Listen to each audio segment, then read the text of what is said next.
Do you generally consider it to be acceptable or unacceptable for a person to be happy about the death of a public figure they oppose? So this is a new poll, September 11th, 2025. So here's Democrats, Independents, Republicans, all. So always acceptable, 4% for Democrats, 2% Republicans. Usually acceptable, 7% Dems, 4% Republicans. And here's where we see the major change. Usually unacceptable, 33% Democrats, 12% Republicans. So on the question of whether it's ever acceptable, we've got usually unacceptable, usually acceptable, always acceptable. So usually unacceptable means sometimes it's acceptable. You've got 44% of Democrats. You got 38% saying always unacceptable. Because always unacceptable is the right answer. I think we can all agree on that, right? So you got 44% of Democrats who can see a situation where it's acceptable. Republicans, that would be 18%. So when you consider, if they say, well, if you could go back in time and assassinate Hitler, right? Well, guess what? They think that you're Hitler. They think everybody who disagrees with them is Hitler. This is a scary number. It's 44 to 18%. That's a very big difference. Also, not sure. 18% of Democrats are not quite sure. And maybe you can take that as, well, maybe, And Republicans, 5%. There is a difference. These are not the same. Okay, these are not the same. We are not the same as this. Here is the poll that Charlie Kirk posted talking about political support for political assassination back in April of this year, right? Justification for murder of Elon Musk and Donald Trump. This one is even worse. Left of center, 50%. I think there's a justification for murdering Elon Musk. Donald Trump, 56%. 56% left of center. And when you consider this poll was done, well, it was published conducted September 11th. So this was after the assassination. That may have figured into these numbers a little bit. It was probably higher beforehand. I mean, this is terrifying. When I say, the revolutionaries are here, the Red Guard is here. Okay, they've built it. They've built up their army of revolutionaries. They tried them out in 2020, and they fulfilled the Democrats' hopes entirely.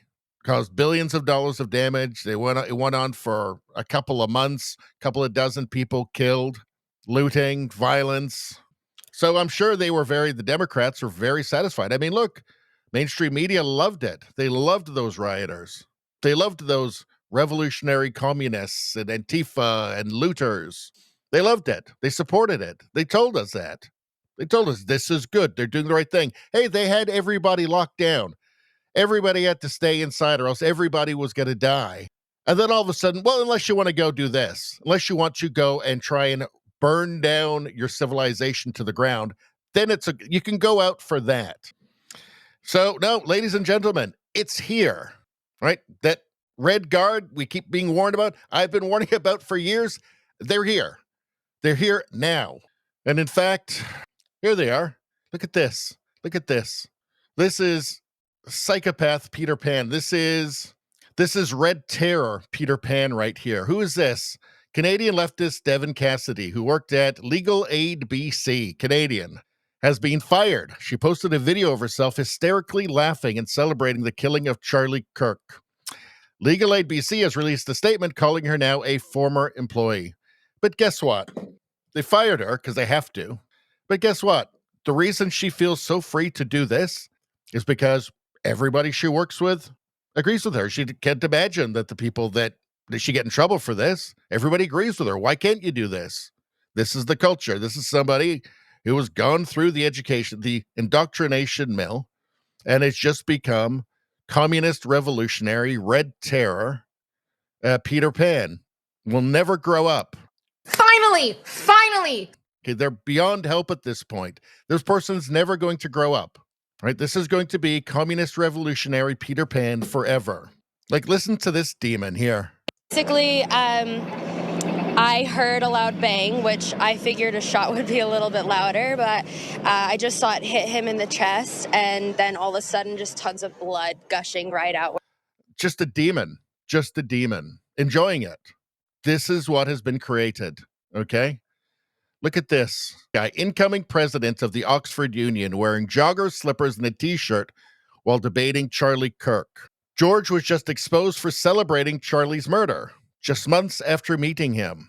George is a classless cretin. Don't be like George. George is a communist revolutionary. Okay, this is a guy who looked Charlie Kirk in the eyes not very long ago, and now celebrating his death. They're telling us what they are. Listen to him. To effectively create change in the world we desire. And side prop will argue that at times there is simply nothing else that can be required other than violent retaliation. And this is a view I wholeheartedly agree with. By any means necessary, violence. Violence. These are communist revolutionaries. These are political terrorists. They're telling us that. Okay, they're telling us that. This guy didn't even have the grades to get into Oxford. He's got a diversity spot there. This is how corrupt these institutions are. Incoming president of the Oxford Union. They're telling us, they're showing us what they're about. These are not about education anymore. It's about indoctrination. When you see this, okay, okay, that's who these people are, okay, and it's not a few of them. This is the governor of Utah. Investigators interviewed a family member of Robinson who stated that Robinson had become more political in recent years. The family member referenced a recent incident in which Robinson came to dinner prior to September 10th, and in the conversation with another family member, Robinson mentioned Charlie Kirk was coming to UVU. They talked about why they didn't like him and the viewpoints that he had.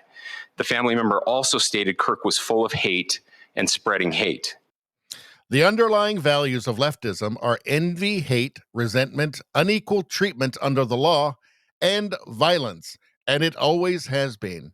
You go right back to the French Revolution.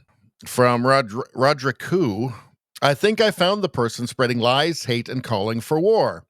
Joe Biden, Donald Trump, and MAGA Republicans are a threat to the very soul of this country. Donald Trump, greatest threat. Joe Biden, genuine threat to the nation. Threat to our freedom, threat to democracy, threat to America, everything America stands for. Here we go. Threat to our democracy. Trump poses many threats to our country, but the greatest threats he poses is to our democracy. If we lose that, we lose everything. Let's see. He sounds like an extremist to me. How about this from Jonathan Turley? MSNBC's Jen Psaki actually declared Trump's criticisms of the rhetoric on the left to be, quote, an escalation after the Kirk assassination. We are already at political assassinations, so I am not sure how much more room for escalation there may be for Psaki or MSNBC. They're shameless. They are shameless, and they're in on it, and they're part of it. This is from April 3rd. A mob of violent Antifa members carried out a violent conspiracy to rob and attack a TPUSA table featuring Officer Tatum during broad daylight at UC Davis on April 3rd. UC Davis police stood by and did nothing against the masked mob. And they did nothing for security at the Charlie Kirk event, which is outrageous. Right? If they had had proper security, okay, Charlie Kirk would still be alive. The killing of Charlie Kirk occurred after years of violent attacks by the far left on conservative students and speakers at taxpayer-funded institutions. And, you know, the words far left have to become a part of the news vocabulary because they don't. Apparently, far anything or extreme anything only occurs on the right for some weird reason. Even when it's right in front of their faces, they refuse to acknowledge it. That has to change. Here we are. What was this? Left of center, 50%. Think that the murder of Elon Musk would be justified. 56% think the murder of Donald Trump would be justified. 56%. Who are they? Here they are. They are here now. Well, now that Charlie Kirk's gone, Miss Candace Owens, I suggest you stay home with your white baby and your white husband and shut the fuck up and stay out of the limelight. Okay? Stay safe out there, girl. You gonna need it. Probably a professor. Probably a professor, probably a judge. Anyway, that's all I'm going to say about that. Please like, share, and subscribe. Subscribing really helps me out. I thank you for that. I will see you next time.